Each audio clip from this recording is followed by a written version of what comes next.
นี่ก็เป็นเอพิโซดพิเศษที่รวมเอาการเดินทางด้วยขบวนรถไฟเดอะแคนาเดียนจากแวนคูเวอร์ไปโตรอนโต5 วัน 4 คืนทั้ง 3 ตอนมารวมกันให้ดูแบบยาวๆจากต้นทางถึงปลายทางครับสำหรับการเดินทางของผมก็จะเริ่มต้นจากการไปขึ้นรถไฟที่แวนคูเวอร์แปซิฟิกสเตชันซึ่งผมก็จะพาไปชมห้องพักในชั้น Sleeper Plus แบบ Cabin for One แล้วก็พาไปเดินชมตู้ต่างๆในขบวนรถไฟโดยในวันแรกก็จะเป็นการเดินทางผ่านป่าฝนในรัฐบริติชโคลัมเบียวันที่ 2 ก็จะเดินทางผ่านทะเลสาบที่เป็นน้ำแข็งไปถึงเมืองแจสเปอร์ใจกลางแคนาเดียนร็อกกี้ในวันที่ 3 รถไฟก็จะเข้าสู่รัฐซัสแคชเชวันผ่านวิวทิวทัศน์ของทุ่งหญ้าแพรรี่ที่มีน้ำแข็งปกคลุมไปตลอดทางในวันที่ 4 และ 5 ก็จะเป็นวิวของป่าสนและทะเลสาบต่างๆจนสิ้นสุดการเดินทางที่จุดหมายปลายทางโตรอนโตยูเนียนสเตชันครับและผมก็จะปิดท้ายด้วยค่าใช้จ่ายในการเดินทางด้วยรถไฟเดอะแคนาเดียนในทริปนี้ครับไปชมกันเลยครับหลังจากที่เช็คเอาท์จากโรงแรมผมก็เดินไปที่สถานีแกรนด์วิวเพื่อไปขึ้นเมโทรสาย Expo Line ไปยัง Pacific Central Station ครับ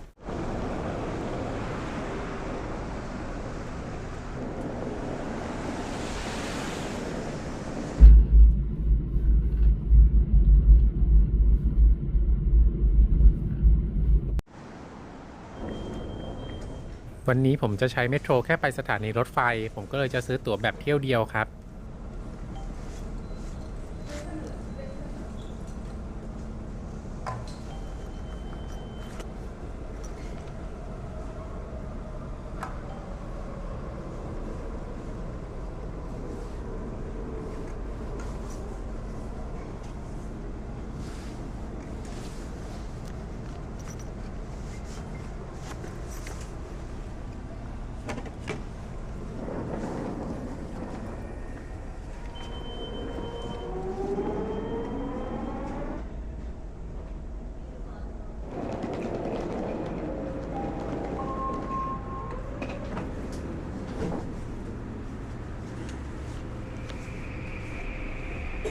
จากสถานีแกรนด์วิวนั่งแค่ 2 สถานีไปลงสถานีเมนสตรีทไซแอนด์เวิลด์ครับ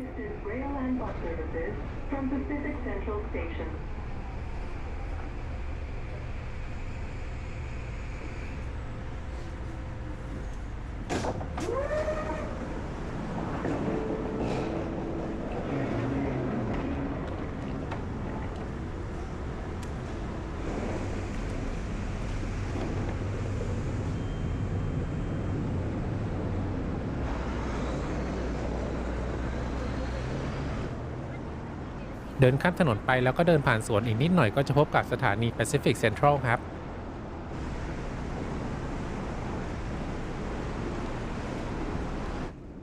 ฝนก็ตกตั้งแต่เช้าครับกว่าจะเดินถึงก็เปียกไปพอสมควรเลย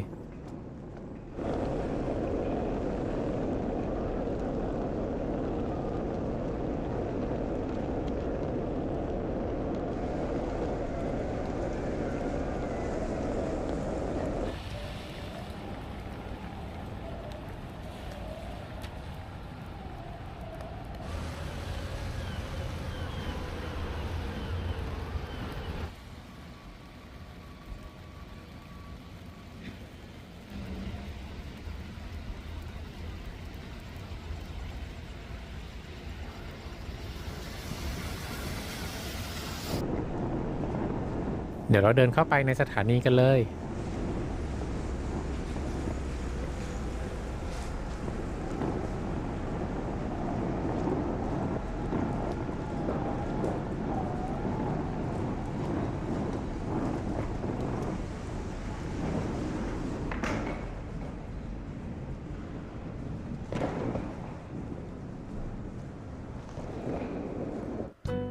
สถานี Pacific Central เมืองแวนคูเวอร์รัฐบริติชโคลัมเบียสร้างขึ้นในปี 1919 โดยบริษัท Canadian Northern Railway มีสถาปัตยกรรมแบบ Neo-Classical Revival เดิมทีสถานีนี้เป็นสถานีปลายทางตะวันตกของเส้นทางรถไฟ Canadian Northern Railway ครับต่อมาได้กลายเป็นสถานีหลักสำหรับรถไฟโดยสารระหว่างเมืองที่ให้บริการโดย Via Rail Canada และ Amtrak Cascade ที่วิ่งไปยังซีแอตเทิลแล้วก็พอร์ตแลนด์ในสหรัฐอเมริกาครับ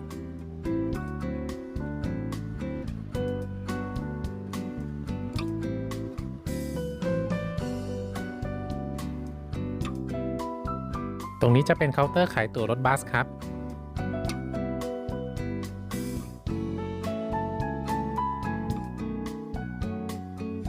ส ถาปัตยกรรมของสถานีรวมถึงม้านั่งต่างๆก็ยังคงความเป็นเอกลักษณ์ของสถานีรถไฟในสมัยก่อนครับ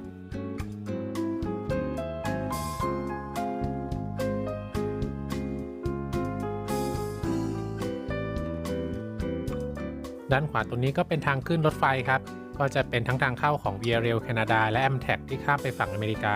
รถไฟโดยสารของแคนาดาจะให้บริการโดย Via Rail ซึ่งก็รวมถึงขบวน The Canadian ที่ผมจะเดินทางวันนี้ด้วยครับ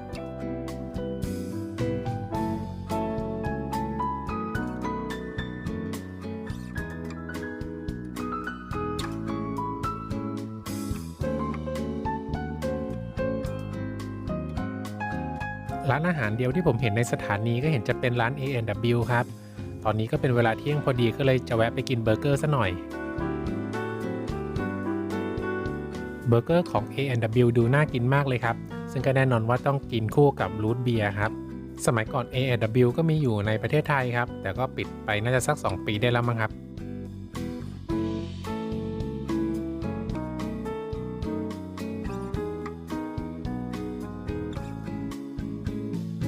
พอทานเสร็จแล้วก็เห็นว่าเคาน์เตอร์ดรอปกระเป๋าเปิดแล้วครับเดี๋ยวจะเอากระเป๋าเดินทางไปดรอปก่อน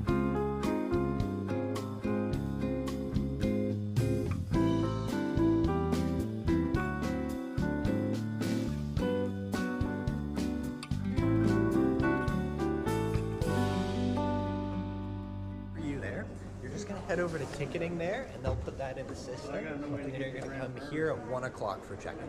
Thank you. ดรอปกระเป๋าตัวนี้เสร็จแล้วเขาก็จะให้ไปอีกเคาน์เตอร์หนึ่งเพื่อเอากระเป๋าเข้าระบบครับระหว่างการเดินทางก็จะต้องเอาเสื้อผ้าแล้วก็เอาของใช้จำเป็นในระยะเวลา4 คืนนี้มาเก็บเอาไว้ในกระเป๋าหิ้วหรือกระเป๋า carry on ครับตอนนี้เขาก็เริ่มให้เข้าแถวเช็คอินแล้วครับ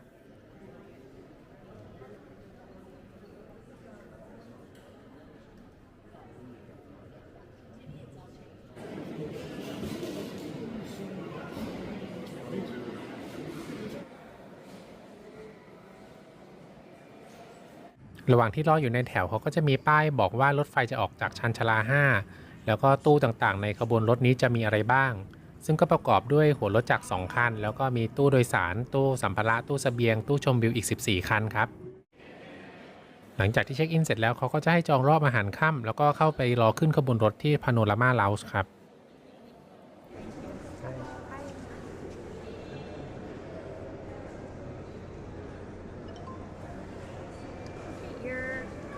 11 number 4. Okay. So if you'd just like to stand behind her.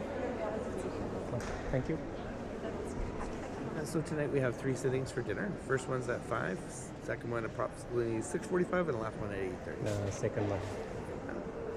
All right, so when you hear the second call for dinner, come on down to the dining car. Thank you. Hello, may I see the tickets? Okay. This way, and we have this outside. ที่นั่งภายในพาโนรามาเลาจ์มีไม่มากครับส่วนใหญ่ที่นั่งจะอยู่ที่แพทิโอด้านนอก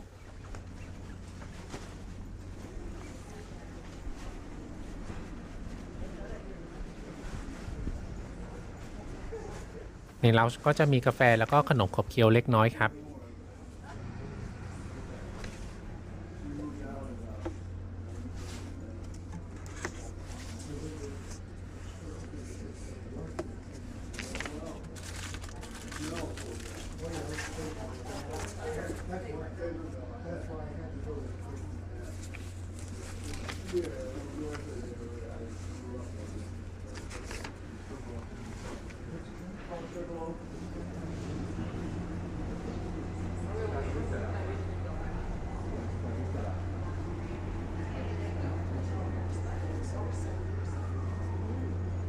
ที่นั่งบริเวณแพทิโอก็จะอยู่ติดกับชานชาลาเลยแต่ก็ไม่หนาวครับเพราะว่ามีเครื่องทำความร้อนอยู่ด้วย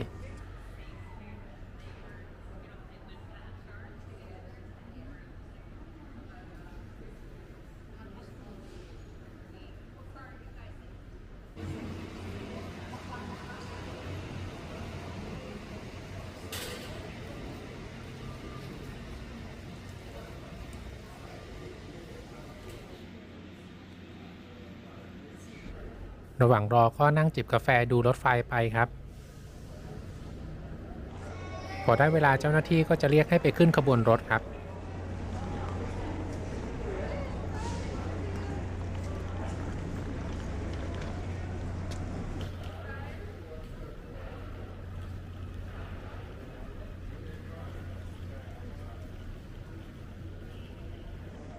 ตู้โดยสารของรถไฟขบวนนี้จะเป็นสเตนเลสครับจากที่หาข้อมูลมาก็ใช้งานมา 70 ปีได้แล้วครับแต่ก็มีการบำรุงรักษาให้อยู่ในสภาพดีทั้งภายนอกและภายใน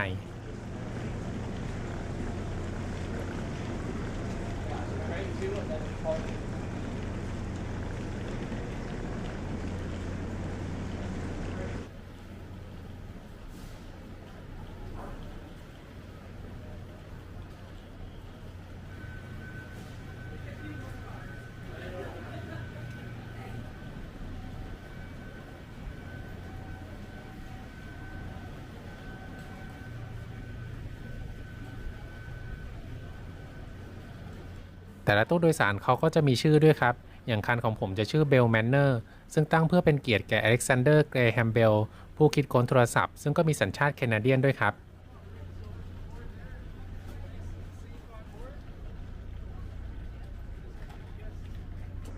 ที่แคนาดาสถานีส่วนใหญ่จะเป็นชันชาลาต่ำก็จะต้องปีนขึ้นรถไฟแบบนี้ครับ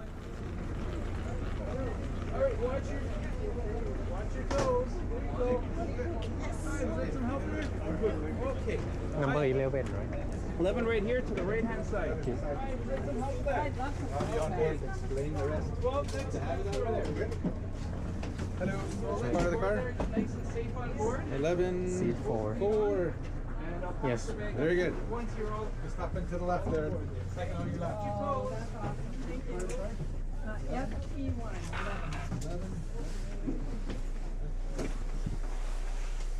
ห้องของผมจะเป็นห้องหมายเลข 4 ครับพามาชมห้องพักกันครับห้องพักของผมเป็นแบบ Cabin for One ตามชื่อเลยครับก็คือสามารถอยู่ได้คนเดียวที่นั่งเป็นเบาะหนังขนาดใหญ่ครับมีที่วางแขนที่สามารถพับได้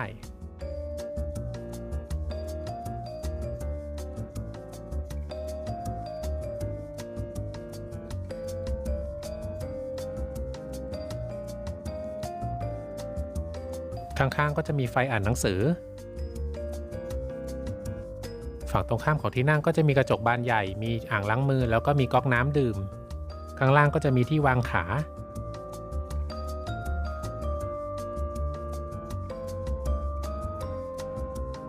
หัวก๊อกที่อยู่ติดกับผนังจะเป็นก๊อกน้ำดื่มครับอ่างล้างมือก็จะมีฝาปิดที่สามารถพับลงมาเป็นเคาน์เตอร์เล็กๆได้ครับข้างๆอ่างล้างมือก็จะมีที่วางผ้าเช็ดมือสบู่มีทิชชู่แล้วก็แก้วพลาสติกส่วนด้านล่างก็จะเป็นกระดาษชำระและถังขยะในห้องนี้ก็จะมีโถส้วมอยู่ในห้องด้วยครับใช้ถ่ายเบาก็โอเคอยู่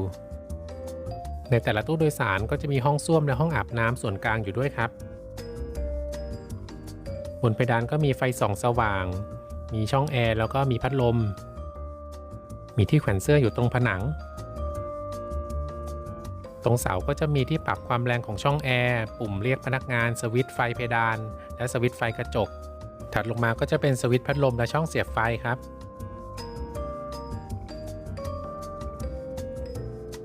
ใต้ที่นั่งก็สามารถเก็บของได้แต่กระเป๋าใบใหญ่จะใส่ไม่ได้ครับสวิตช์ก็จะเป็นแบบดันขึ้นดันลงครับ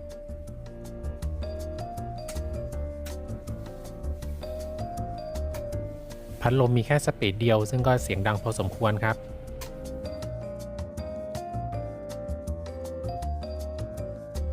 ที่แขวนเสื้อมันก็จะเป็นช่องที่สามารถสอดเสื้อเข้าไปได้ครับ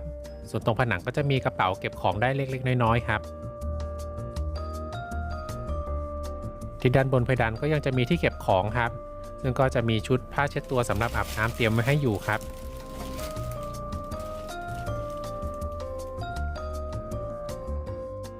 กล่องนี้ก็สามารถเก็บของได้เล็กๆน้อยๆครับแต่ไม่สามารถล็อกได้นะครับ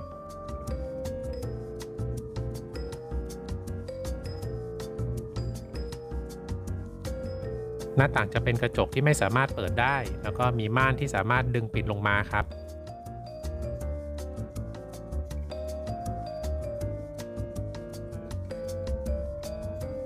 สำหรับประตูห้องก็สามารถเลื่อนเปิดปิดแล้วก็ล็อกจากด้านในได้เท่านั้นหรือจะสามารถเปิดประตูห้องไว้แล้วก็ลูดม่านปิดไว้เฉยๆก็ได้ครับ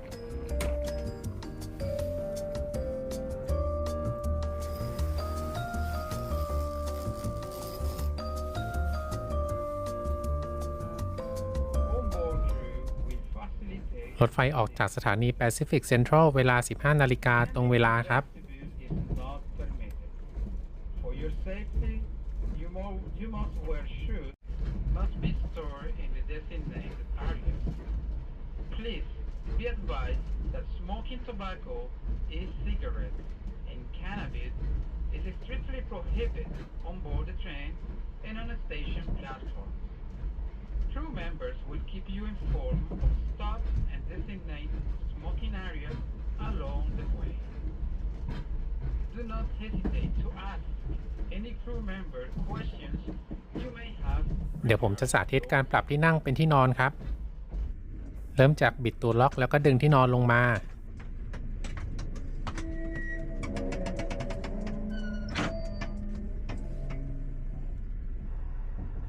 มันอาจจะหนักนิดนึงครับแต่ก็มีสปริงคอยพยุงอยู่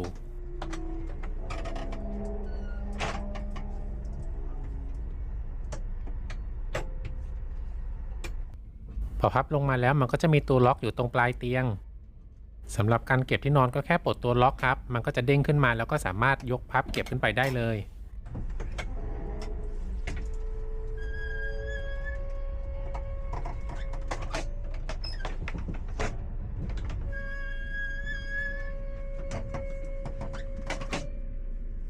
พอดันเก็บเข้าไปเรียบร้อยแล้วก็บิดตัวล็อกครับรถไฟก็ออกมาจากสถานีได้สักพักหนึ่งแล้วกำลังจะข้ามเฟรเซอร์ริเวอร์ครับรถไฟก็กำลังรอข้ามสะพาน New Westminster Bridge ซึ่งก็เป็นสะพานที่หมุนได้หรือ Swing Bridge ครับตอนนี้รถไฟกำลังจอดรอให้เรือทรายวิ่งผ่านไปก่อนครับ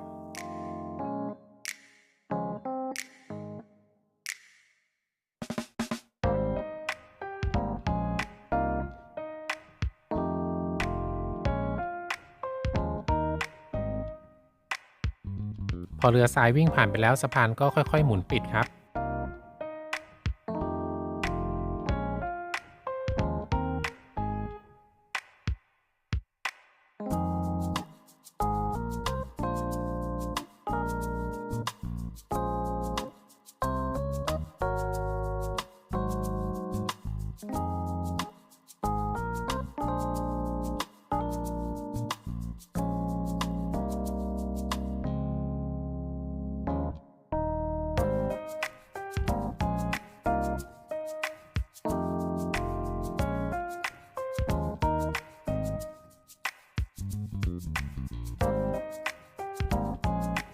พอสะพานปิดเรียบร้อยแล้วรถไฟก็เริ่มเคลื่อนตัวขึ้นสะพานก็สามารถมองเห็นหัวรถจักรที่อยู่บนสะพานแล้วครับ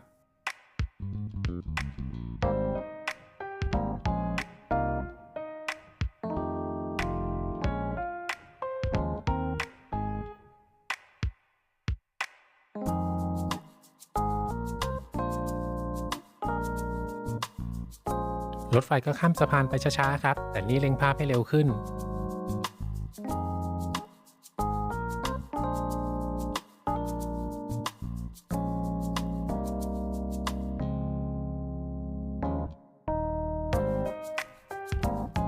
ก็ขออำลาเมืองแวนคูเวอร์ณตอนนี้ครับ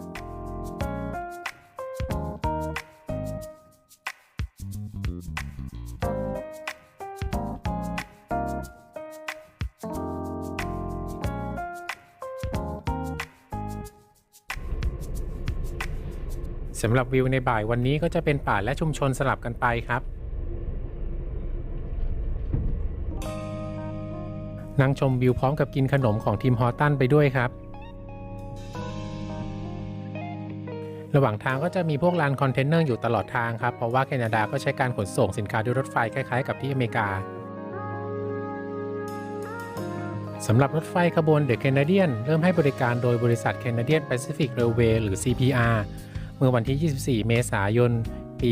1955 ครับหรือเมื่อประมาณ 70 ปีที่แล้วโดยวิ่งระหว่างมอนทรีออล โตรอนโต และแวนคูเวอร์ครับโดยในปี 1978 Via Rail Canada ก็ได้เข้าซื้อกิจการแล้วก็ดำเนินการเดินรถไฟขบวนนี้ต่อซึ่งในปี 1990 Via Rail ก็ได้เปลี่ยนเส้นทางให้เหลือเพียงระหว่างโตรอนโตและแวนคูเวอร์เท่านั้นครับสำหรับตัวรถโดยสารก็เป็นตัวถัง Stainless Steel สั่งทำพิเศษจากบริษัทบัสคอมพานีในช่วงทศวรรษที่ 1950 ซึ่งรวมถึงรถโดมชมวิวที่เป็นเอกลักษณ์ของขบวนนี้ด้วยครับ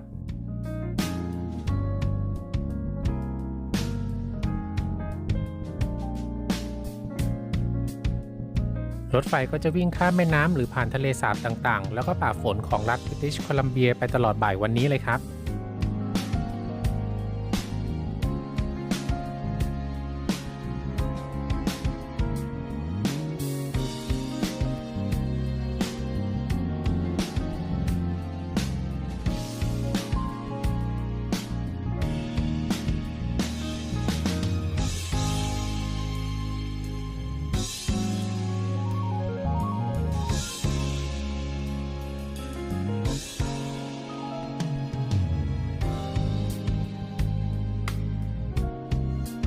ถ้านั่งในห้องเบื่อแล้วก็สามารถขึ้นไปนั่งที่โดมคาร์ได้ครับซึ่งจะเป็นตู้โดยสารที่มีหลังคาเป็นโดมกระจกทำให้สามารถมองเห็นวิวได้ทุกด้านเลย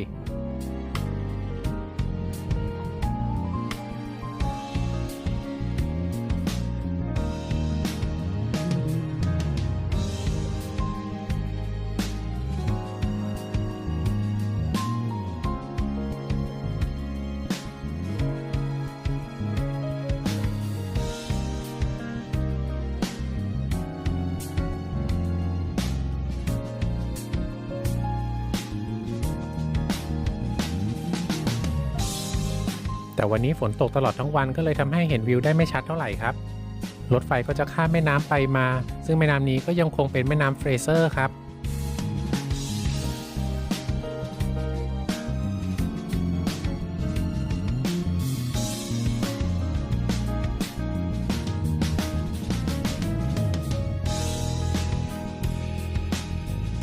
ถ่ายมุมนี้ก็เหมือนนั่งในรถเลยครับ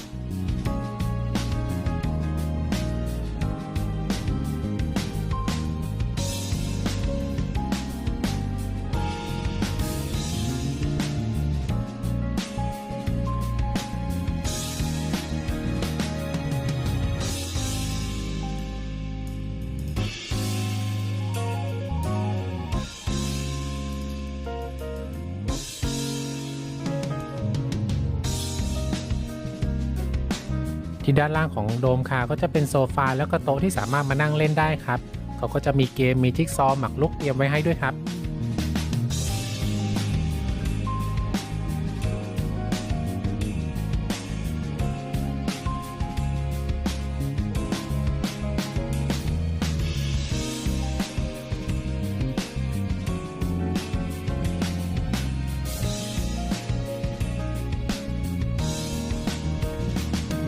ที่โดมคาร์ก็จะมีมุมขนมผลไม้ชากาแฟที่สามารถหยิบทานได้ตลอดเลยครับ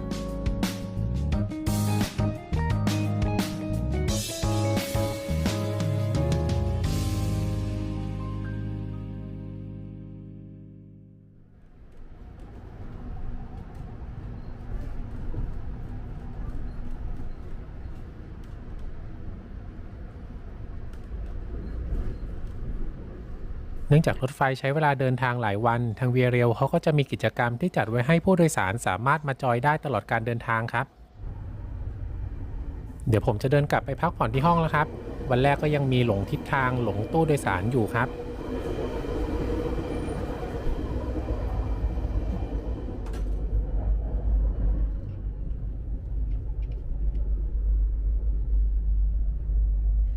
โซนตรงนี้ก็จะเป็นห้องแบบ2หรือ3คนครับ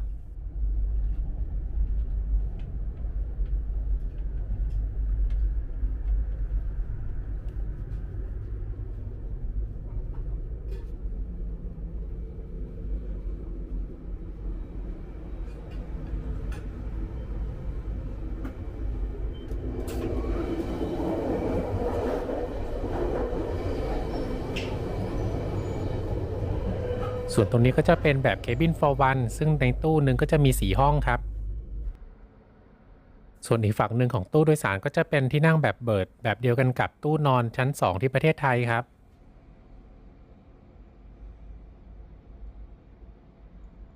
ในช่วงที่จัดเป็นที่นั่งก็จะไม่มีความเป็นส่วนตัวแต่กลางคืนที่จัดเป็นที่นอนก็จะมีม่านปิดครับ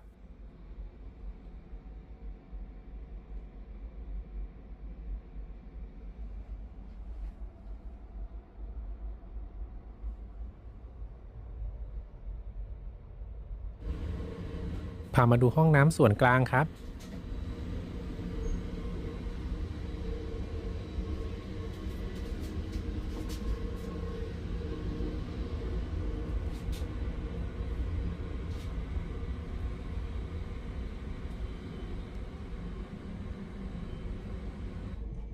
นั่งชมวิวรอรอบอาหารเย็นครับเวลานั่งรถไฟนานๆก็อาจจะเบื่อได้ก็แนะนำว่าเอาหนังสือมาอ่านหรือโหลดหนังหรือ YouTube มาดูแก้เบื่อครับ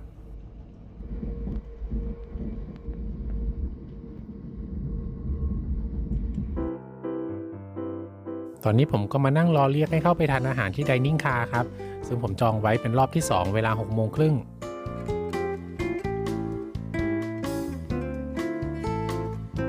นี่ก็คือใบจองรอบทานอาหารระหว่างที่รอเจ้าหน้าที่ก็เอาคานาเป้กับแชมเปญมาเสิร์ฟก่อนครับพอถึงเวลาเจ้าหน้าที่ก็จะจัดที่นั่งให้ครับถ้าเดินทางคนเดียวแบบผมก็ต้องทานอาหารร่วมกับคนอื่นครับซึ่งโต๊ะหนึ่งก็จะนั่ง4 คนซึ่งระหว่างที่นั่งอยู่ที่โต๊ะอาหารก็ผ่านวิวสวยๆพอดีเลยครับแต่ก็เสียดายที่ถ่ายมาได้แค่นี้เพราะว่าไม่ได้นั่งริมหน้าต่างจริงๆผมชอบการทานอาหารแบบ Amtrak มากกว่าครับเพราะว่าสามารถเลือกที่จะทานที่ห้องได้ด้วยก็สามารถถ่ายวิวถ่ายอะไรได้รวมถึงเหมาะกับคน introvert แบบผมด้วยครับเมนูวันนี้ก็จะมีเนื้อแกะแซลมอนไก่แล้วก็มังสวิรัติครับ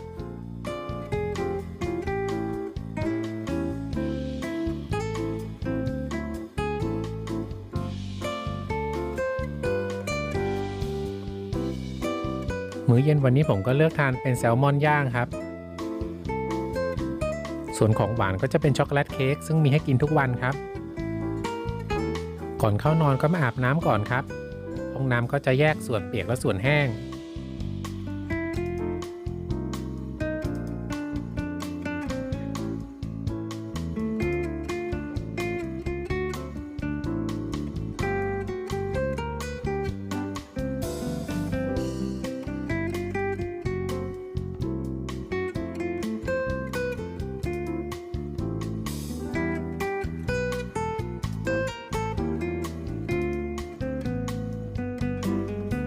ข้างในส่วนเปียกก็จะมีฝักบัวครับแล้วก็เวลาอาบน้ำก็ต้องคอยกดปุ่มเปิดน้ำเอาไว้อยู่เรื่อยๆครับ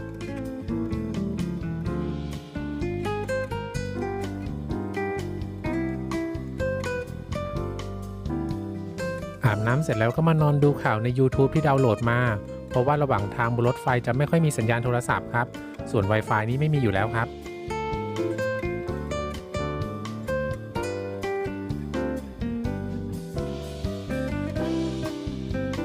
ก็ขอราตรีสวัสดิ์สำหรับวันนี้ครับ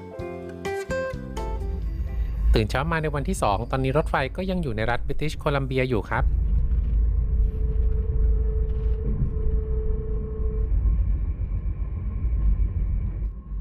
สำหรับแม่น้ำที่เห็นอยู่นี้ก็คือ North Thompson River ครับรถไฟกำลังวิ่งผ่าน Pyramid Creek Falls การที่จะเห็นน้ำตกชัดๆแบบนี้ก็จะต้องดูจากรถไฟ The Canadian เท่านั้นครับ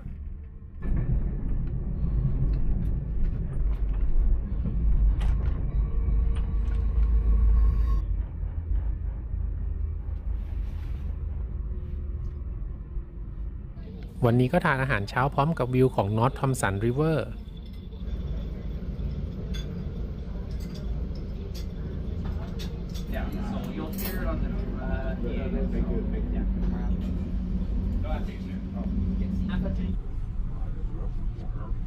อาหารเช้าวันนี้ก็จะมีขนมปังปิ้งโยเกิร์ตแล้วก็กาแฟครับ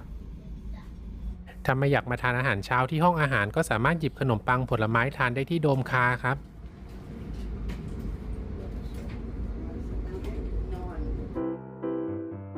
หลังจากอาหารเช้าผมก็จะไปนั่งเล่นที่พาร์คคาร์ครับ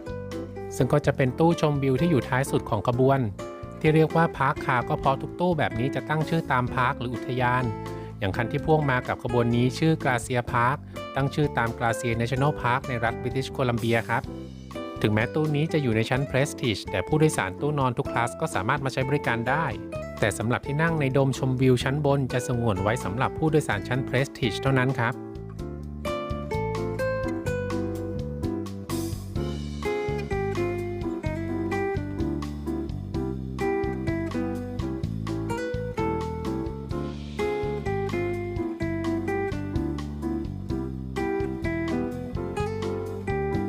ทางรถไฟส่วนใหญ่ของแคนาดาจะเป็นทางเดียวเวลารอหลีกแต่ละครั้งก็อาจจะรอเกือบชั่วโมงเลย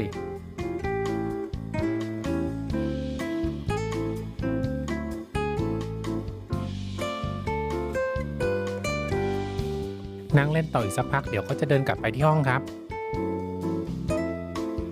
ระหว่าง Dining Car กับ Park Car ที่ท้ายขบวนก็จะเป็นห้องโดยสารชั้น Prestige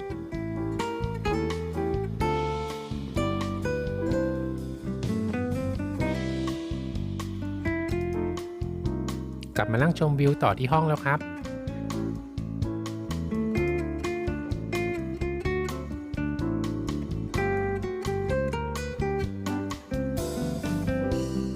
ตอนนี้รถไฟก็กำลังวิ่งผ่านมูสเลคที่เป็นน้ำแข็ง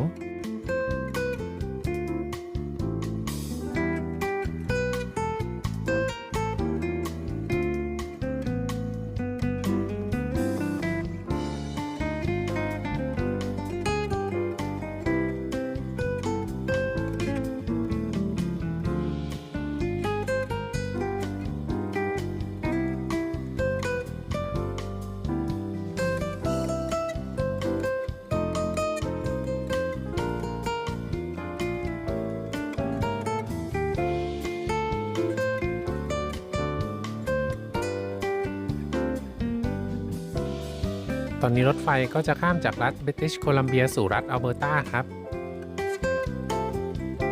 เดี๋ยวอีกสักพักหนึ่งรถไฟก็จะเข้าสู่เมืองแจสเปอร์ที่เห็นอยู่นี่ก็คือ Jasper Sky Tram ซึ่งเป็นกระเช้าไฟฟ้าแบบ Aerial Tram ที่ยาวและสูงที่สุดในแคนาดาตั้งอยู่ใน Jasper National Park ครับ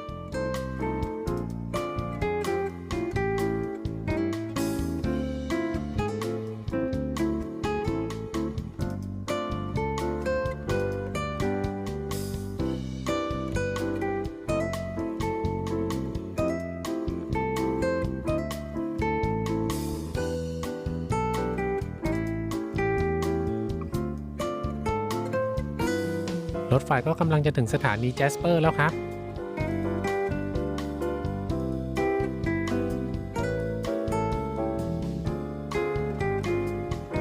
มาถึงสถานีแจสเปอร์ประมาณ 11 โมง Mountain Time ครับ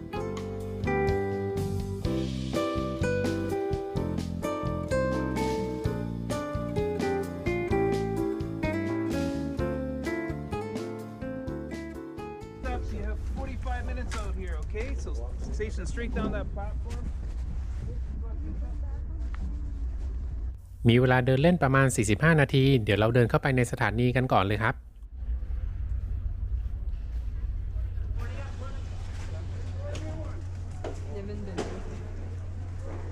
สถานีมีขนาดไม่ใหญ่ แต่ด้านในก็มีเคาน์เตอร์รถเช่าด้วยครับ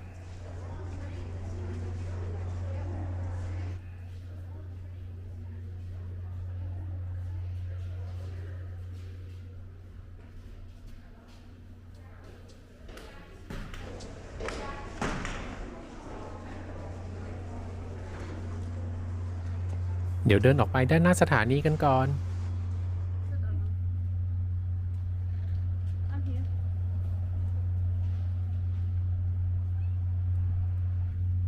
ที่เห็นป้าย Rocky Mountaineer อยู่ด้านหน้าสถานีก็เพราะว่าสถานี Jasper เป็นหนึ่งในปลายทางของรถไฟท่องเที่ยวสุดหรู Rocky Mountaineer ครับ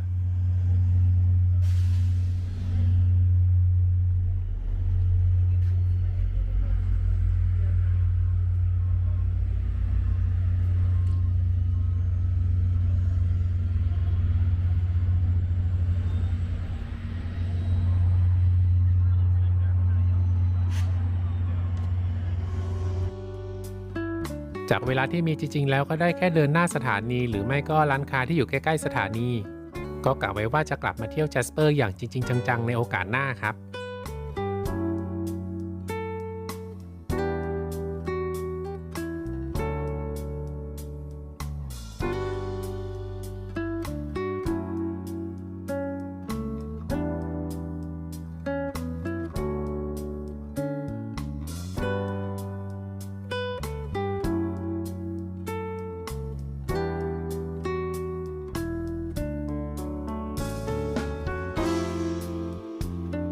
ร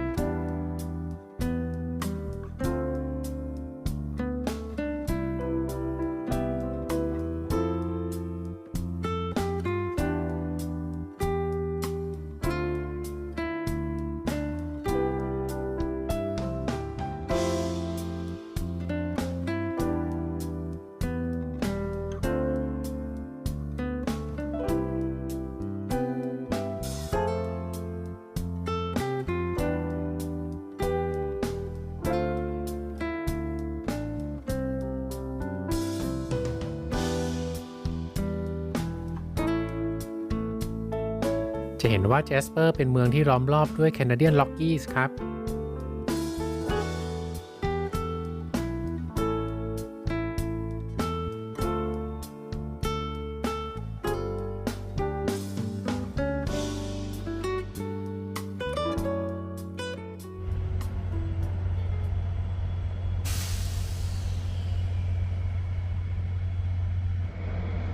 รถไฟที่จอดเคียงคู่กับภูเขาครับรถไฟขบวน The Canadian จะลากจูงด้วยหัวรถจักร GPA 30H 2 คันซึ่งหัวรถจักรนี้ก็ถูกปรับปรุงประสิทธิภาพจากหัวรถจักร EMD F40PH-2D ผลิตโดย General Motors Diesel Division โดยทยอยปรับปรุงมาตั้งแต่ปี 2006 จนถึงปี 2014 จำนวน 59 คันครับซึ่ง GPA ก็มาจาก General Motors Passenger A Unit 30 ก็หมายถึงกำลังขับเคลื่อน 3,000 แรงม้าส่วนตัว H ก็หมายถึงมีการติดตั้งเครื่องยนต์ดีเซล Caterpillar C18 เพื่อใช้จ่ายไฟให้กับตู้โดยสารแบบ Head-End Power โดยเครื่องยนต์หลักจะใช้จ่ายไฟให้กับมอเตอร์ขับเคลื่อนหรือ Traction Motor เท่านั้นครับคันถัดมาก็จะเป็นตู้สัมภาระ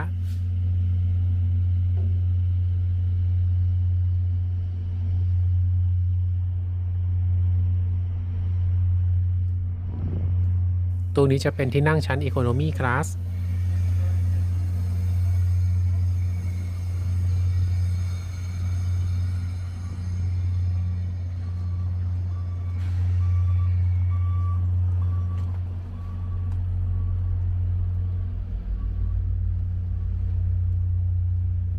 ตู้ถัดมาก็จะเป็นโดมคาร์สำหรับผู้โดยสารอีโคโนมี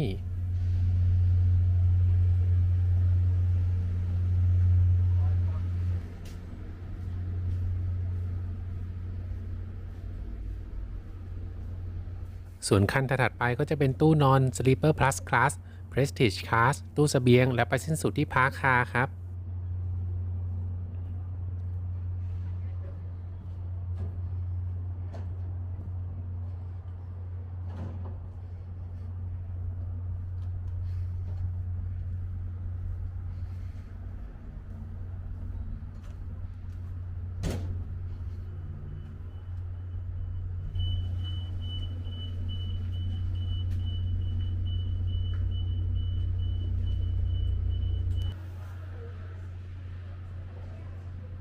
ระหว่างที่นั่งรอกลับขึ้นขบวนรถก็นั่งชมสถาปัตยกรรมในสถานีไปพลางๆครับ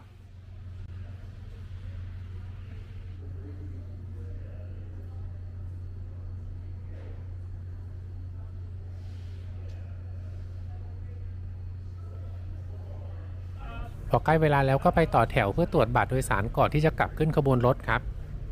ที่เห็นรถกระเช้าก็เพราะว่าที่สถานีนี้เขาก็จะมีการทำความสะอาดกระจกของโดมคาร์ด้วยครับ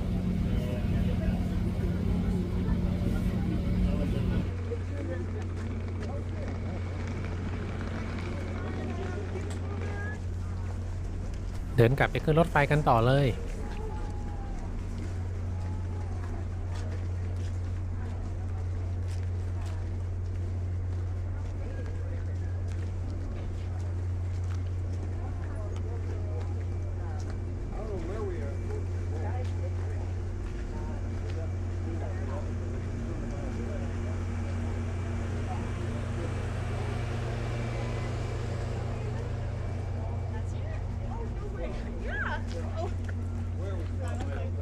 Yeah, you're welcome.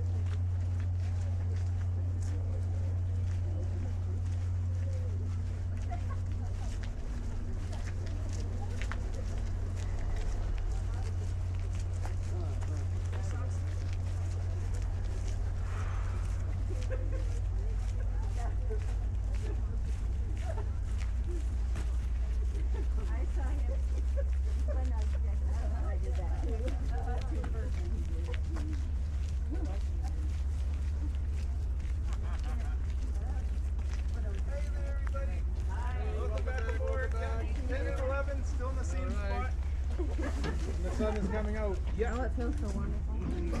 What's up, everybody? Welcome back aboard. Hope you enjoyed some of your time here in the beautiful mountain town of Jasper. Yeah.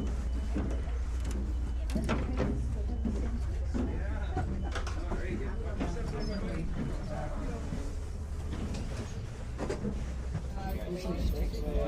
ตอนนี้รถไฟก็ออกจากสถานีแจสเปอร์เวลาประมาณเที่ยงครึ่งซึ่งก็ได้เวลาทานอาหารเที่ยงพอดีครับ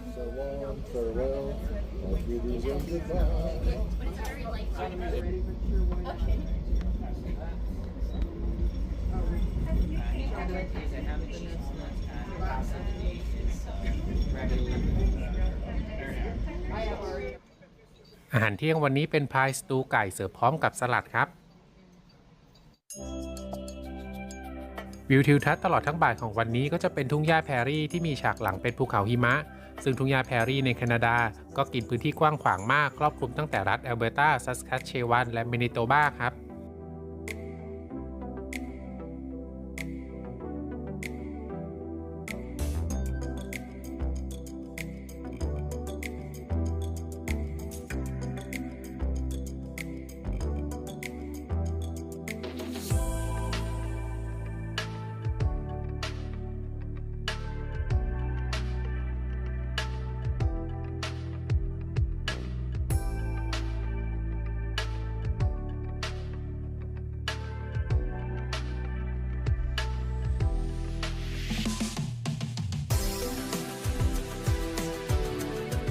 รถไฟกำลังวิ่งผ่านแจสเปอร์เลค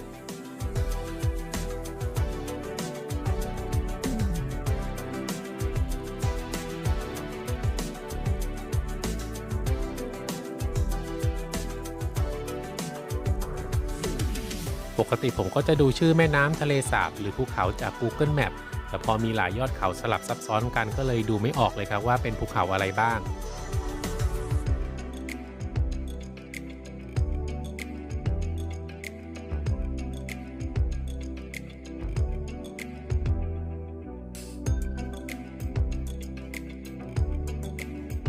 ยอดเขาที่เห็นอยู่ไกลๆก็คือ Roche Mid ใน Jasper National Park ครับ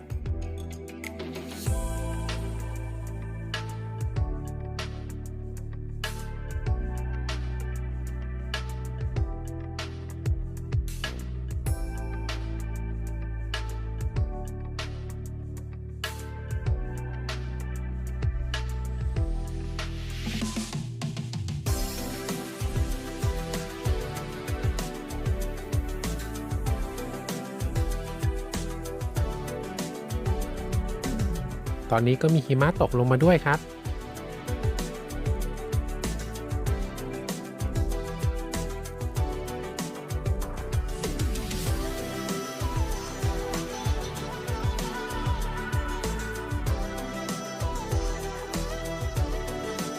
ช่วงเย็นๆก็มานั่งเล่นที่โดมคาร์ครับตอนนี้รถไฟก็มาถึงเมืองฮินตันแล้ว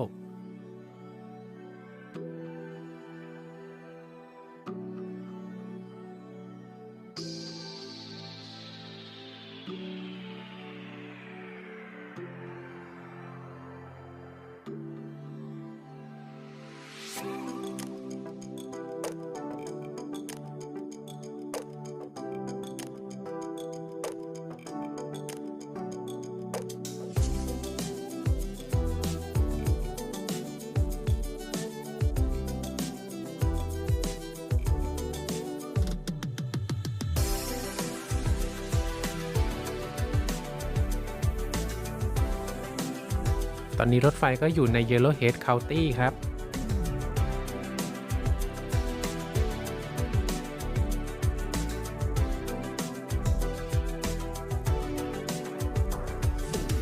ได้เวลาอาหารค่ำแล้วครับวันนี้ผมเลือกเป็นสลัด of the day กับไก่ราดซอสสมุนไพรตอนนี้รถไฟกำลังผ่านชิปเล็ก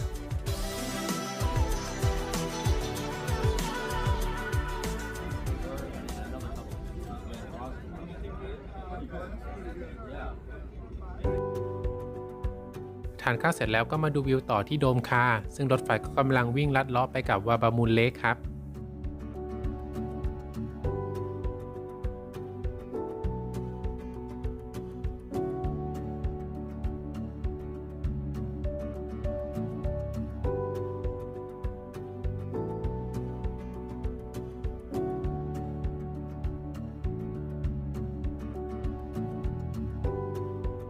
พระอาทิตย์ก็กำลังจะตกดินในวันที่ 2 ของการเดินทางครับ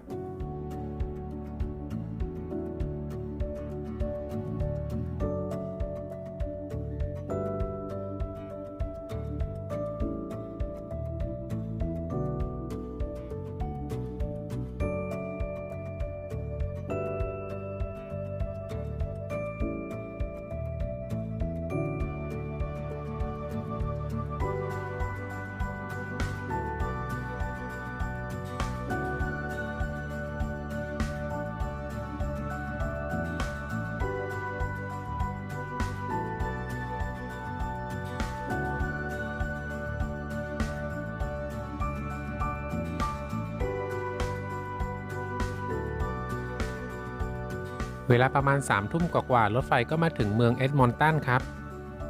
ซึ่งรถไฟก็จอดที่สถานีเอ็ดมอนตันนานพอสมควรเลยครับแต่เนื่องจากตอนนี้ก็ดึกแล้วก็เลยไม่ได้ออกไปไหนครับ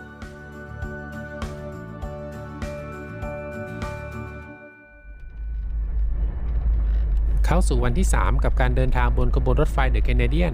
ซึ่งเราได้เดินทางข้ามจากรัฐอัลเบอร์ตาสู่รัฐซัสแคชวันครับเช้านี้รถไฟก็มาถึงที่สถานีซัสคาทูนครับระหว่างที่จอดที่สถานีนี้ก็จะมีการเติมน้ำแล้วก็เก็บสิ่งปฏิกูลเป็นประจำของทุกเช้าครับที่หลังจากทานอาหารเช้าเสร็จผมก็จะมานั่งเล่นที่โดมคาร์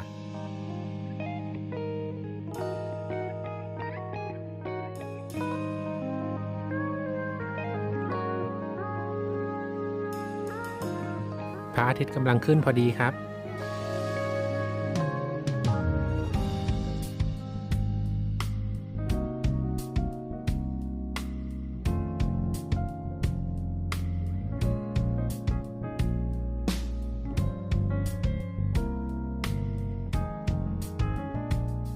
แวะหยิบขนมปังน้ำผลไม้ไปนั่งเล่นต่อที่พาร์คคาร์ครับ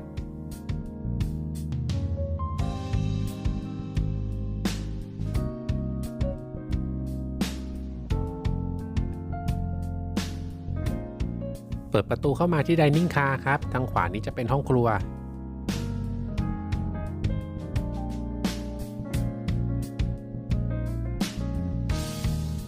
เวลาจะเดินไปพาร์คคาร์ก็จะต้องเดินผ่านห้องอาหารซึ่งตอนนี้ก็กำลังเสิร์ฟอาหารเช้าครับ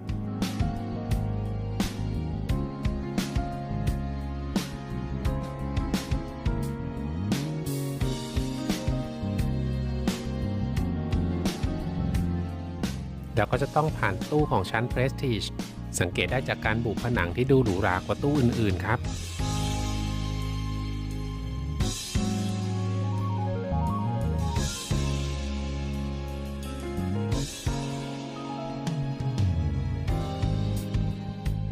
ตอนนี้รถไฟจอดอยู่กับที่ก็เลยสามารถเดินได้ง่ายหน่อยครับปกติจะโยกไปมาถึงตู้พาร์คคาร์แล้วครับ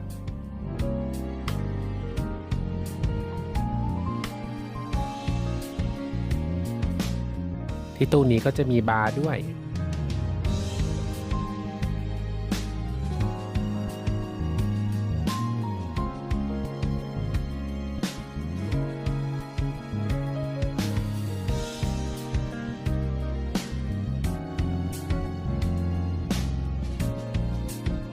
แล้วก็มีมุมกาแฟอยู่ตรงนี้ครับเมื่อวานมีคนมานั่งอยู่เยอะเลยถ่ายวิดีโอมาได้ไม่สะดวกวันนี้เลยมาเก็บภาพอีกรอบครับ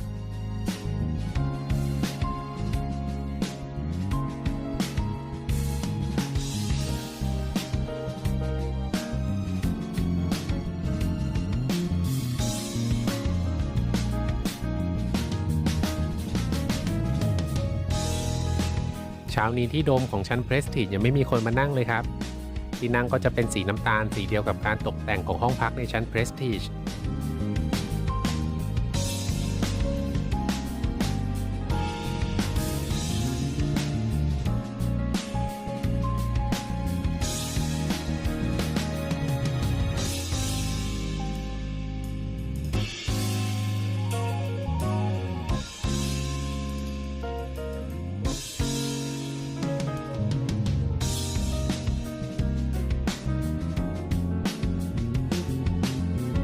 ม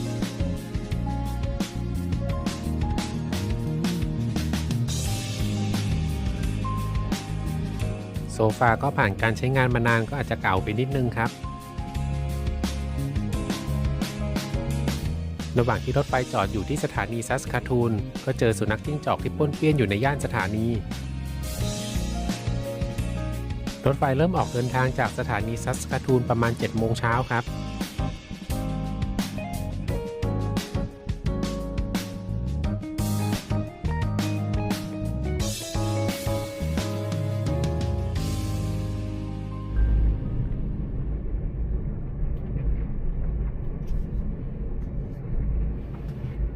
ในช่วงต้นเดือนเมษาก็ยังเห็นแม่น้ำที่เป็นน้ำแข็งได้ตลอดทางครับ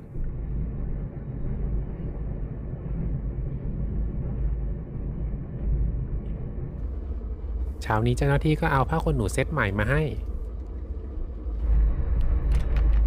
สองข้างทางก็จะเป็นทุ่งหญ้าแพรรี่ที่ปกคลุมไปด้วยหิมะ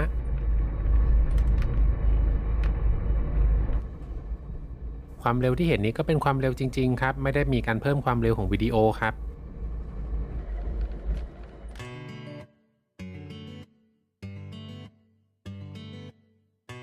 ระหว่างทางก็จะมีการจอดรอหลีกขบวนรถสินค้าเป็นระยะ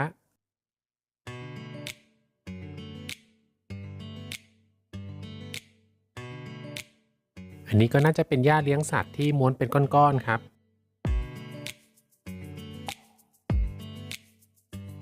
ในรัฐซัสแคชเชวันก็จะมีเหมืองแร่โพแทสอยู่เป็นระยะครับซึ่งรัฐซัสแคชเชวันก็เป็นแหล่งผลิตแร่โพแทสที่สำคัญมากแห่งหนึ่งของโลกซึ่งแร่โพแทสที่ขุดได้ที่นี่ก็จะถูกส่งออกไปทั่วโลกเพื่อใช้ในการผลิตปุ๋ยเคมีครับระหว่างทางก็เลยจะเห็นขบวนรถไฟสินค้าที่กดแร่โพแทสอยู่เรื่อยๆครับตรงนี้ก็ไม่รู้เป็นอะไรครับอยู่ๆก็เป็นหมอกฟุ้งแบบนี้เลย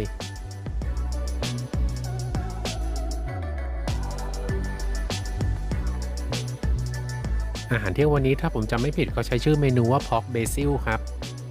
ส่วนของหวานเป็นบราวนี่กับไอศครีมช็อกโกแลตผ่านมา4สต็อปแล้วสถานีที่จะจอดต่อไปก็คือเมลวิลและวินิเปกครับเดินแวะมาดูบรรยากาศของชั้นอีโคโนมีคลาส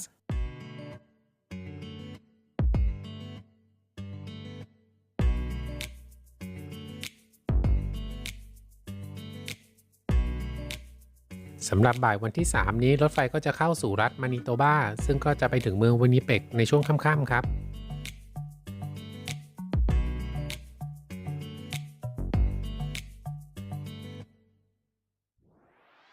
ตอนนี้รถไฟก็เข้าสู่รัฐมานิโตบาแล้วครับบ่ายวันนี้ก็นั่งดูวิวไปเพลินๆถ้าเบื่อก็นอนครับตื่นมาอีกทีก็เป็นช่วงบ่ายแก่ๆเลยครับชีวิตบนรถไฟ5 วัน 4 คืนก็วนไปวนมาแบบนี้ครับมานั่งรอทานอาหารค่ำที่โดมคา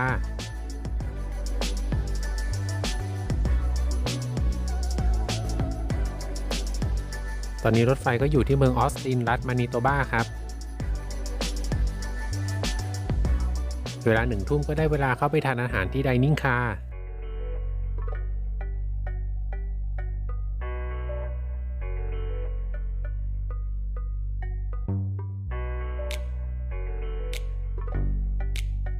การทานอาหารก็จะเป็นแบบไฟน์ไดนิ่งช้อนส้อมมีดก็จะเยอะไปหมดเลยครับ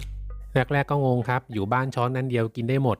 ก็ต้องอาศัยดูวิธีกินจากคนอื่นครับก็เลยเข้าใจว่าให้ใช้ช้อนส้อมจากนอกเข้าในครับ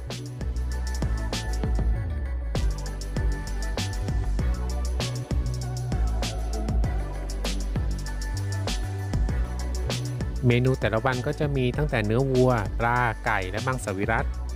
ลืมบอกไปว่าอาหารทุกมื้อสำหรับผู้โดยสารตู้นอนจะรวมอยู่ในค่าโดยสารแล้วครับสำหรับเครื่องดื่มก็รวมอยู่ในค่าโดยสารเช่นกันยกเว้นเครื่องดื่มแอลกอฮอล์นี่ก็คือสเต็กเนื้อที่ผมสั่งมาครับส่วนของหวานก็เป็นเค้กเลมอน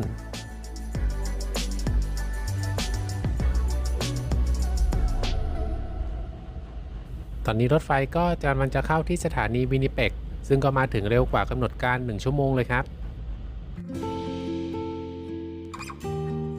ที่สถานีวินิเปกก็จะมีการสับเปลี่ยนพนักงานประจำรถรวมถึงพนักงานที่ไดนิ่งคาร์ด้วยครับ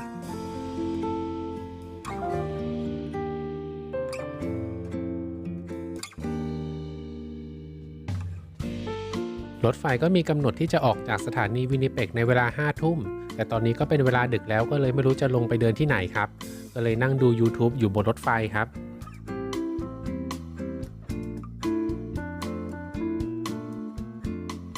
ได้เวลา 5 ทุ่มรถไฟก็เดินทางต่อครับ ตอนนี้รถไฟก็กำลังข้ามแม่น้ำเรดริเวอร์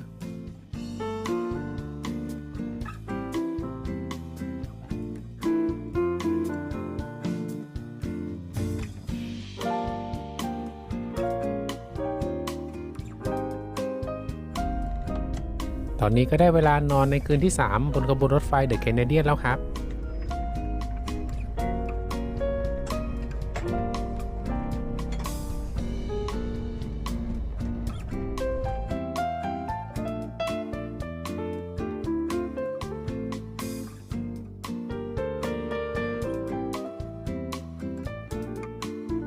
ก็ขอราตรีสวัสดิ์ในคืนนี้ครับต้อนรับวันที่ 4 ด้วยอาหารเช้าของวันนี้ครับทานเสร็จแล้วก็ไปนั่งรับแสงอาทิตย์ยามเช้าต่อที่โดมคาร์ซึ่งรถไฟก็เพิ่งเดินทางออกมาจากเมืองซูลุกเอาท์รัฐออนทาริโอ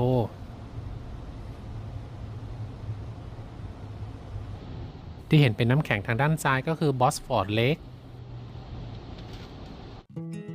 อย่างที่เกริ่นไปตอนต้นครับว่าวิวในวันนี้ส่วนใหญ่ก็จะเป็นวิวป่าสนแล้วก็ทะเลสาบและแม่น้ำที่เป็นน้ำแข็งต่างๆครับ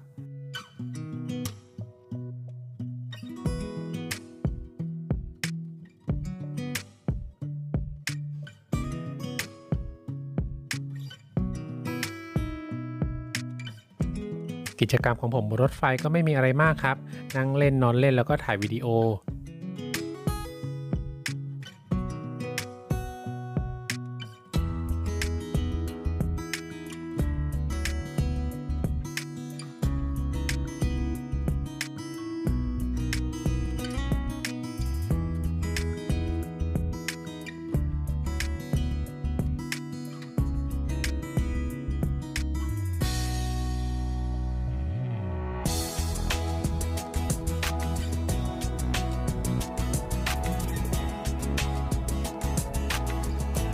ถึงแม้ว่าวิวมันจะสวยแต่ถ้าดูนานๆซ้ำๆกันมันก็เบื่อได้ครับซึ่งเราก็สามารถไปเดินเล่นที่ตู้ต่างๆอย่างตอนนี้ผมก็เดินมานั่งที่พาร์คคาร์ครับ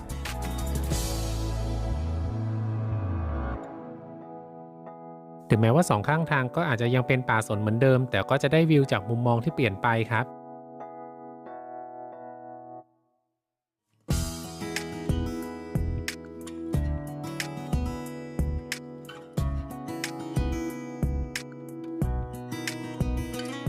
ตอนนี้รถไฟก็กำลังวิ่งผ่านเพกกี้เลคที่เป็นน้ำแข็งถ้าไม่บอกก็คงคิดว่าทั้งสองข้างเป็นลานน้ำแข็งกว้างๆครับ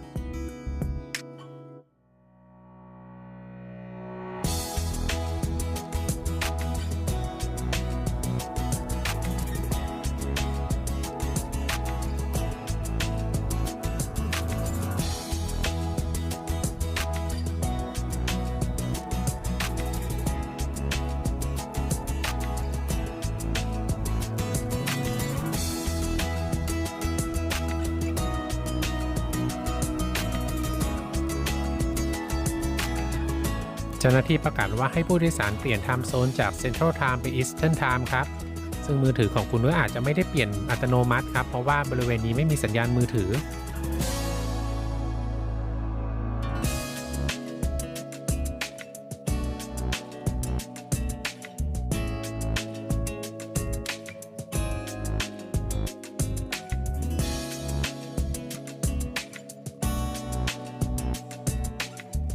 ตรงนี้ก็ไม่รู้ว่าทะเลสาบอะไรนะครับเพราะว่าตอนนี้สัญญาณ GPS ขาดหายไป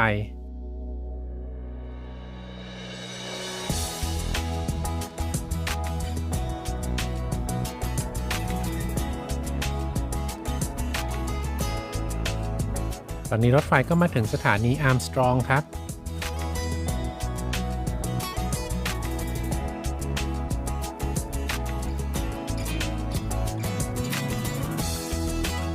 พอออกเดินทางต่อก็เดี๋ยวจะได้เวลาอาหารกลางวันแล้วครับ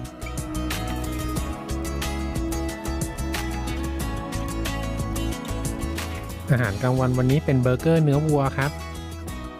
ส่วนของหวานเป็นแอปเปิลทาร์ตเสิร์ฟคู่กับไอศครีม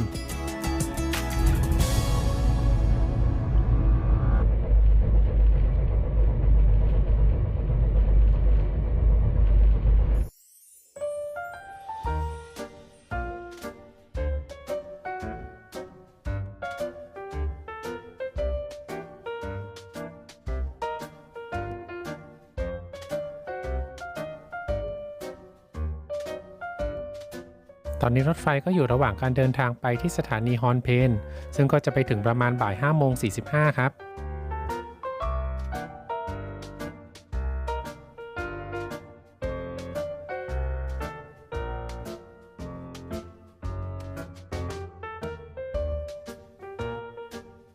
รถไฟกำลังเข้าสถานีฮอนเพนแล้วครับ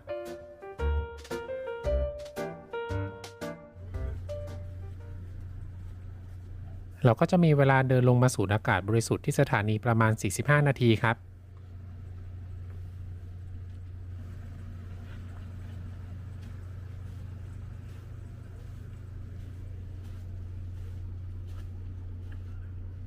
นึกขึ้นได้ว่ายังไม่ได้ถ่ายรูปคู่กับรถไฟเลยครับเดี๋ยวจะเดินไปถ่ายที่หน้าหัวรถจักรกันครับ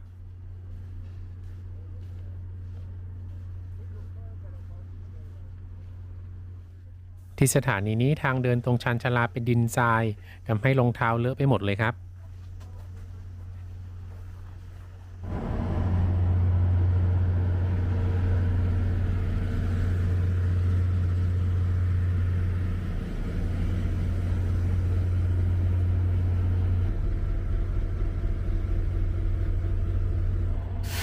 อากาศดีแต่แดดก็แรงมากเลยครับวันนี้หัวรถจักรก็ยังเป็น2คันเดิมจากแวนคูเวอร์ครับเดี๋ยวลองมาจับเวลากันครับว่าจะใช้เวลาเดินจากหัวรถจักรไปถึงท้ายสุดของขบวนจะใช้เวลาเท่าไหร่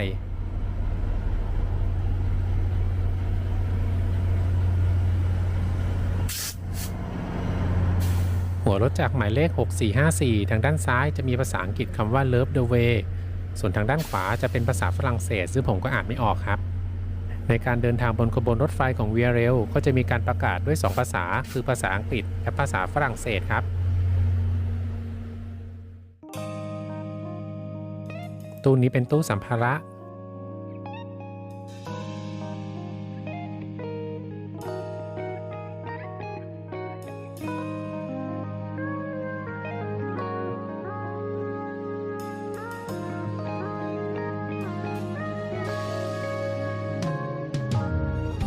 ตู้นี้เป็นที่นั่งชั้นอีโคโนมี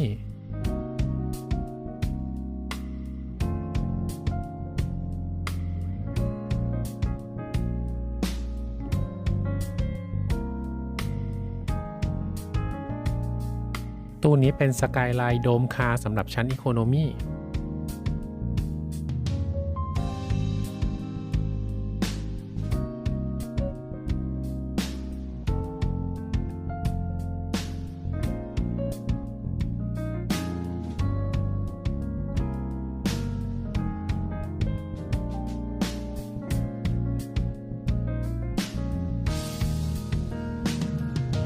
อีก6ตู้ถัดไปจะเป็นตู้นอน Sleeper Plus Class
ห้องของผมอยู่ที่ตู้นี้ชื่อ Bell Manor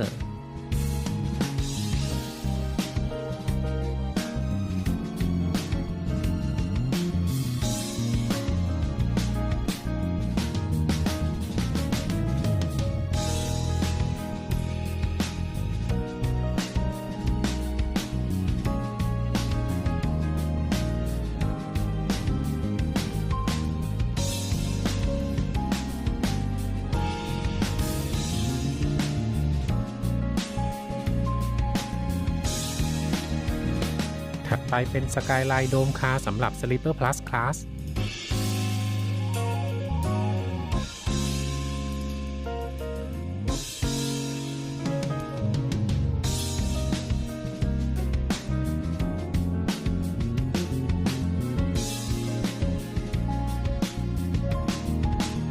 ตู้นี้ก็คือ Dining Car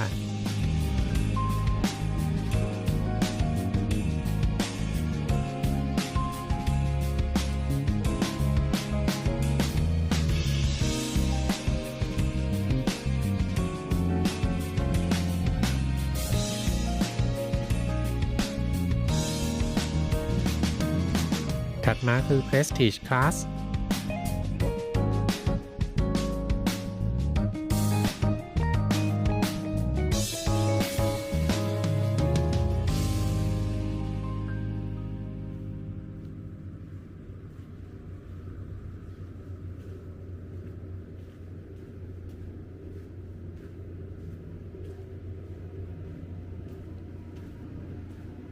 และตู้สุดท้ายก็คือ Park Car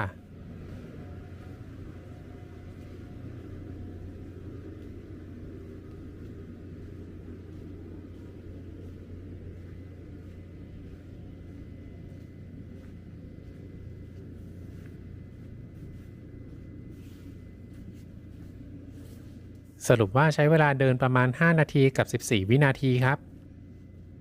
จากที่พาไปนั่งเล่นที่พาร์คคาร์มาหลายรอบแล้วตอนนี้ก็พามาให้เห็นด้านนอกว่าเป็นอย่างไรครับ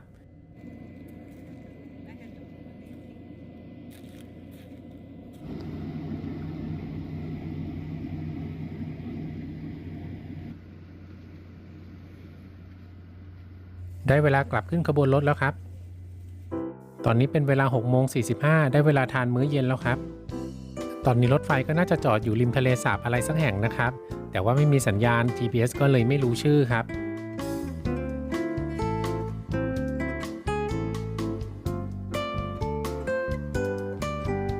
ในเมนูพิมพ์ว่าเป็นพอกลอยแต่พนักงานแจ้งว่าจริงๆแล้วต้องเป็นพอกช็อปครับของหวานก็เป็นคาราเมลเค้กตารางกิจกรรมของวันนี้ครับตอนนี้ก็เป็นเวลาประมาณ2 ทุ่มแล้วแต่ฟ้าก็ยังสว่างอยู่เลยนะครับมานั่งเล่นที่โดมคาร์ส่งท้ายวันนี้ครับ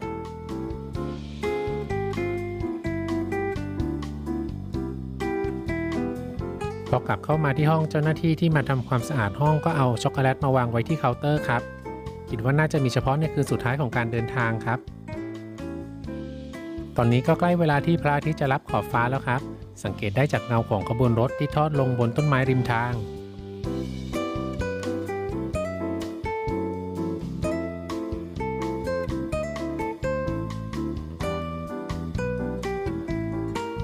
ตอนนี้ก็เป็นเวลา2 ทุ่มครึ่งแล้วครับพระอาทิตย์ก็กำลังตกดินครับ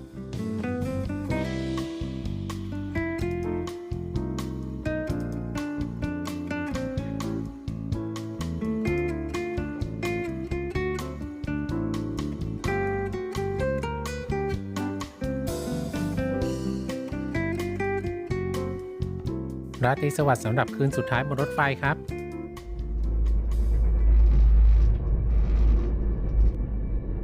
วันนี้ก็เป็นวันที่ 5ซึ่งก็เป็นวันสุดท้ายของการเดินทางบนขบวนรถไฟ The Canadian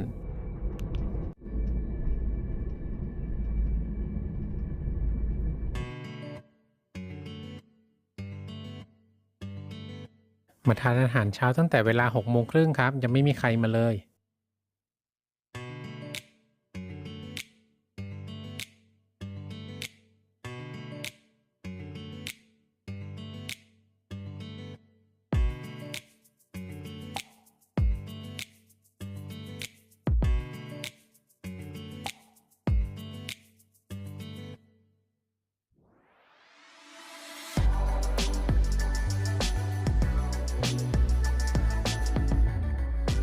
สำหรับวันนี้รถไฟก็กำลังวิ่งมุ่งหน้าไปที่ปลายทาง Toronto Union Station ครับ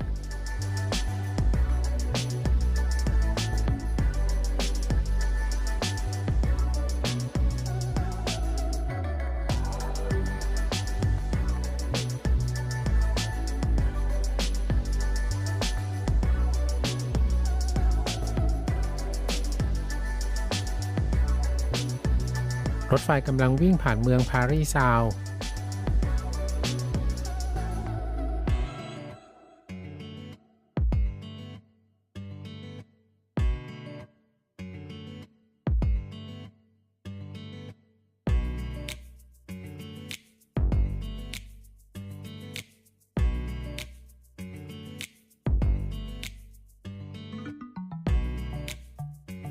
ตอนนี้รถไฟกำลังวิ่งผ่านเมืองวาชาโกหิมะก็กำลังตกหนักเลยครับ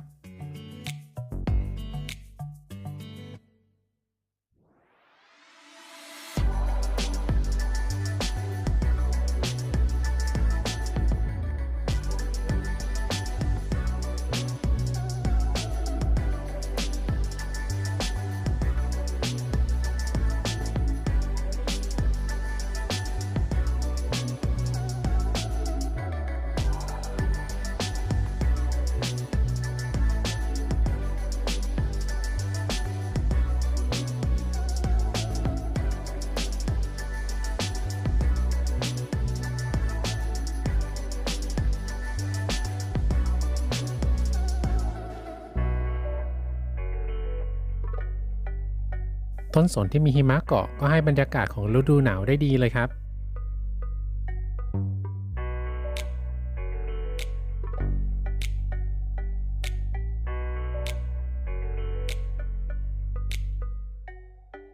ใกล้จะถึงโตรอนโตแล้วครับซึ่งตอนนี้ผมก็ได้เก็บของเตรียมพร้อมไว้แล้ว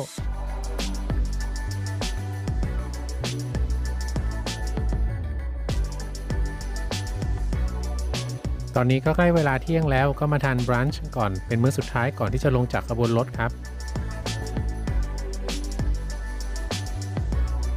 รถไฟก็มาถึงชานเมืองโตรอนโตแล้วครับ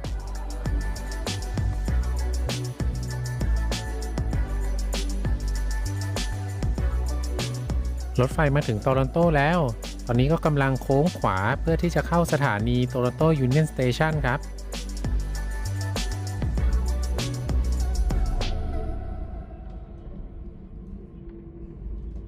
รถไฟก็จะผ่าน Distillery District ซึ่งเดี๋ยวผมจะพามาเที่ยวในตอนถัดไปครับตึกทางด้านซ้ายของจอก็คือ CN Tower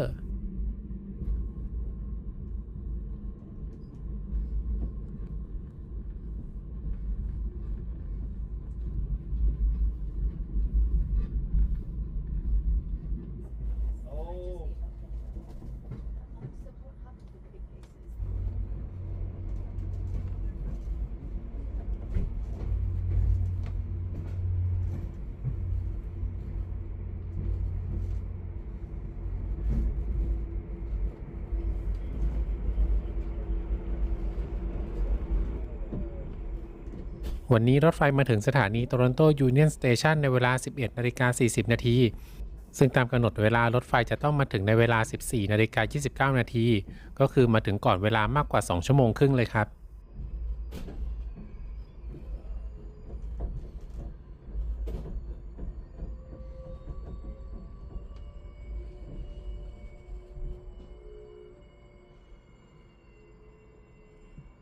ขอต้อนรับสู่โตรอนโตยูเนียนสเตชันครับ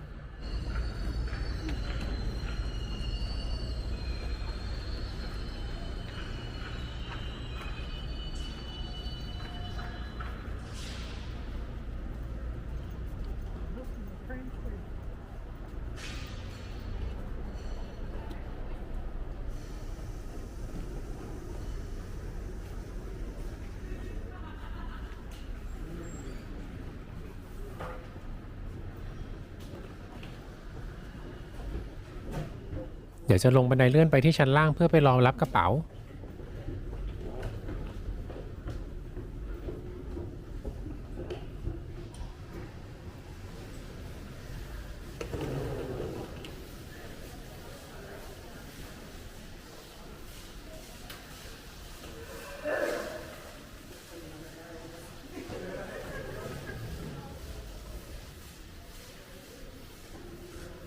เดี๋ยวกระเป๋าจะถูกส่งมาที่สายพานรับกระเป๋าคล้ายๆกับที่สนามบินครับกว่ากระเป๋าจะมาถึงก็ใช้เวลาสักพักหนึ่งเลยก็เลยมานั่งรอก่อนอีกฝั่งหนึ่งของจุดรับกระเป๋าก็เหมือนจะเป็นทางขึ้นของชานชาลาต่างๆครับ กระเป๋าของผมมาถึงแล้ว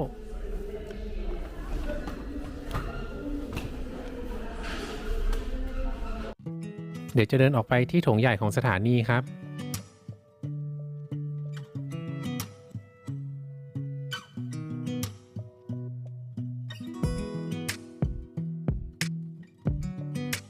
ตรงโถงใหญ่ของสถานีก็มีความอลังการคล้ายๆกับชิคาโกยูเนียนสเตชันเลย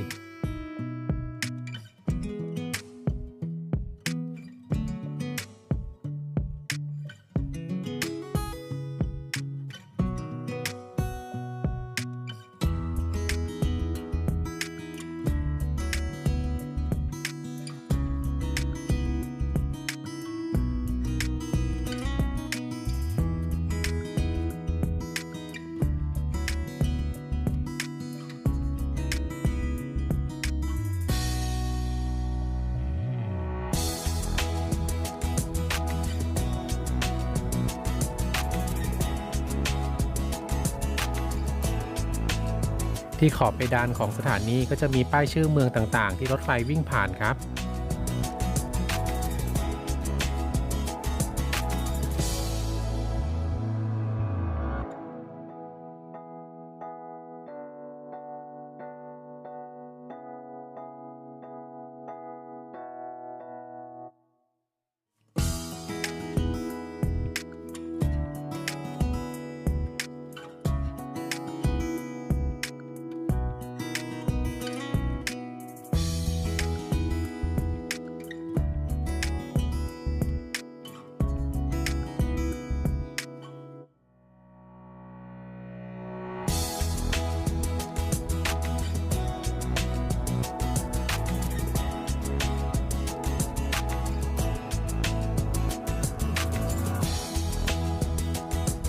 เดี๋ยวจะเดินออกไปที่ทางออกบริเวณด้านหน้าสถานีครับ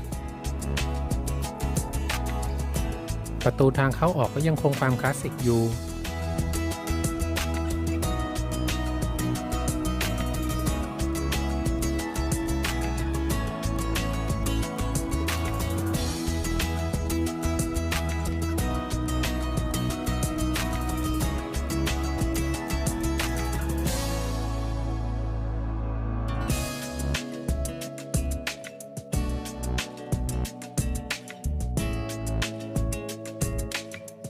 บริเวณด้านหน้าของสถานีโตรอนโตยูเนียนสเตชันครับ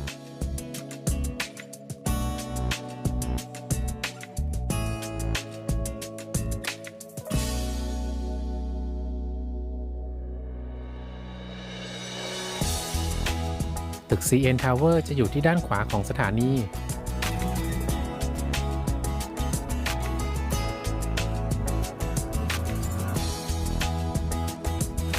โรงแรมที่ผมพักก็จะอยู่ใกล้ๆกับสถานีครับแค่ข้ามถนนแล้วก็เดินไปอีกนิดหน่อย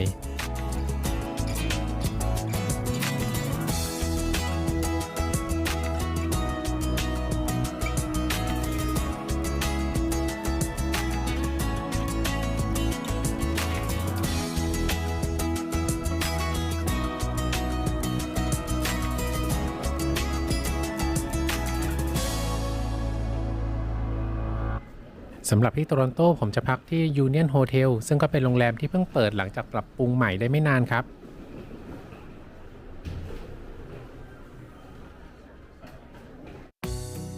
เดี๋ยวพาชมห้องพักครับเผื่อใครจะมาขึ้นรถไฟที่โตรอนโต Union Station โรงแรมนี้ก็ถือว่าสะดวกมากครับ